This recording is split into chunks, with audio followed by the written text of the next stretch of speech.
graça e paz. O último vídeo da semana, um vídeo da nossa aluna Andressa, onde ela vai falar da avaliação fisioterapêutica neurofuncional. Aproveite isso aí, passe para os seus amigos, seus colegas, seus conhecidos que têm interesse em conhecer um pouquinho mais da fisioterapia, para poder saber como é que funciona e como que é uma avaliação neurofuncional, tá bom? Forte abraço a todos, aproveitem o material e aquilo que a gente sempre pede, que você possa estar nos ajudando no desenvolvimento, crescimento, engajamento do nosso canal, fazendo aquilo que a gente pede, se inscrevendo, curtindo, compartilhando, para a gente alcançar o máximo de gente, de visualização possível no canal, tá bom? Forte abraço a todos e até segunda-feira. Fica na paz! Oi pessoal, tudo bem com vocês? Meu nome é Andressa, eu sou aluna do 6º semestre de Fisioterapia e hoje nós vamos falar sobre avaliação fisioterapêutica neurofuncional. Primeira assunto que vamos abordar é qual é a função do fisioterapeuta na neuro. O papel do fisioterapeuta é avaliar, testar as funções motoras que fazem parte da vida cotidiana do paciente. O objetivo deve ser melhorar a capacidade do indivíduo e retornar ao seu ambiente social, ao seu trabalho, com o máximo de autonomia, que são as atividades de vida diária, certo? A qualidade do exame fisioterapêutico define a qualidade de conduta dos resultados. As abordagens em fisioterapia neurofuncional não podem estar dissociadas à capacidade funcional do paciente, que deve ser avaliada cuidadosamente. Elementos de avaliação do tônus, força e coordenação. A avaliação de sensibilidade, força muscular, amplitude de movimento passiva e ativa, tônus muscular, reflexos, coordenação motora, controle postural e equilíbrio, e avaliação de equilíbrio, mudanças posturais e marcha. Avaliação fisioterapêutica. Para exames de força muscular, podemos usar uma ferramenta que se chama dinamômetro. Para avaliação de déficits menores, podemos usar as manobras deficitárias para membros superiores e membros inferiores. A fraqueza muscular, quando presente, expressa-se como uma incapacidade do paciente de manter o posicionamento dos segmentos corporais contra a gravidade. E aqui seriam alguns movimentos que a gente faz teste com o paciente. E esse aqui seria um exemplo de dinamômetro, que é para testar a força muscular dele. A escala MRC para maiores, a gente utiliza essa escala para maiores comprometimentos de força muscular, prova de função muscular para o grupo muscular isolado. E a graduação da resposta se dá pela escala. Então aqui temos de 0 a 5. De 0 é a ausência de contração visível ou palpável. 1, contração visível ou palpável, movimento presente com eliminação da gravidade, movimento presente contra a ação da gravidade, movimento presente contra resistência e movimento presente contra resistência máxima, porque aí nós vamos aplicando força durante o movimento que o paciente está executando para ver se ele consegue concluir o movimento e permanecer ou não. E a goniometria, que a gente utiliza essa reguinha aqui, que é o goniômetro, a gente mede a amplitude de movimento do paciente. O exame de amplitude feito pela goniometria, mensurado do movimento ativo e passivo. Na medição, considera as condições anatômicas e a presença de contraturas ou deformidade.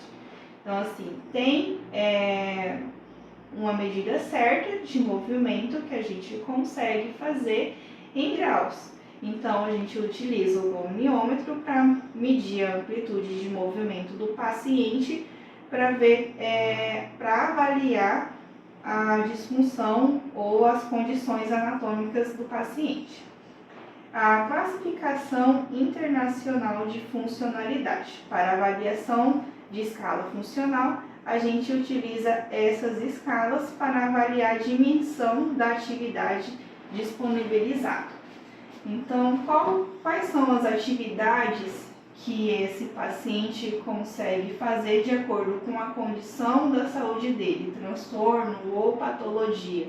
Qual a participação que ele precisa fazer para executar essas atividades, os fatores ambientais, fatores pessoais e funções e estruturas do corpo.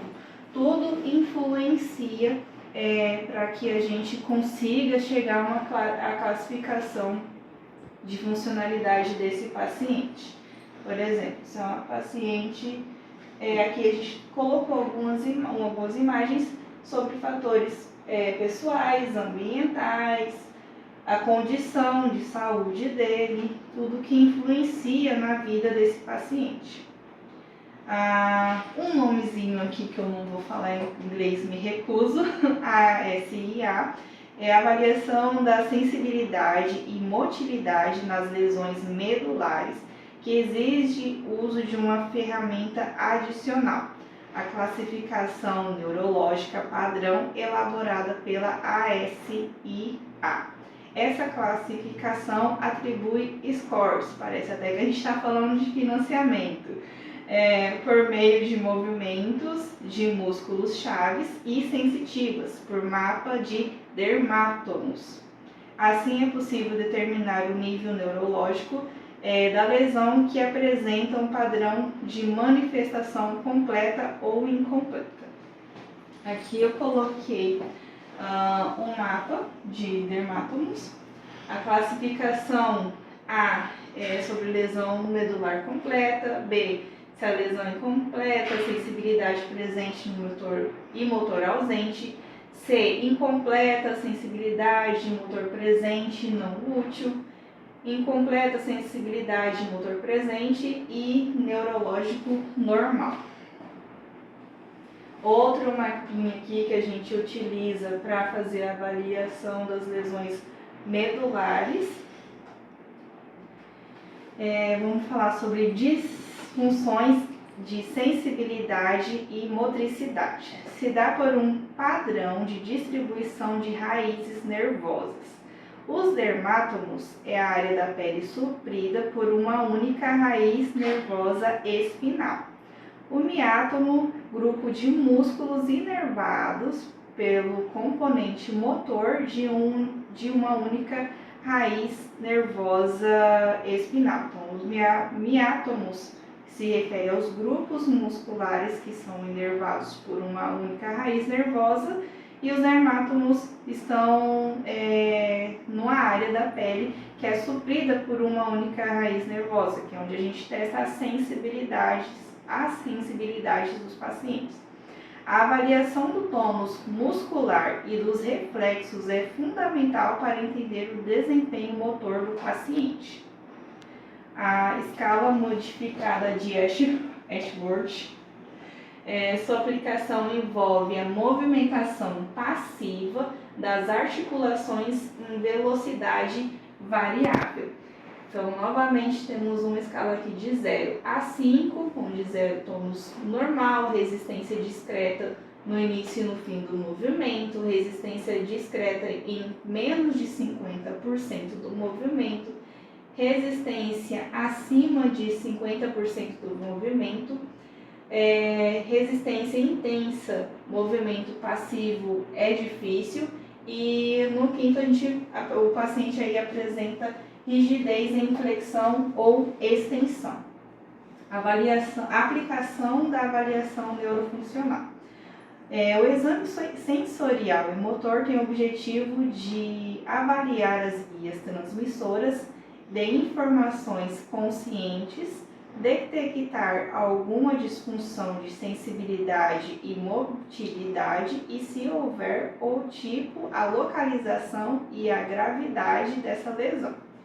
Os sintomas precisam apresentar alguma coesão com o diagnóstico médico, lembrando que o fisioterapeuta elabora um diagnóstico fisioterapêutico, diferente do diagnóstico médico, mas os dois têm que estar alinhados.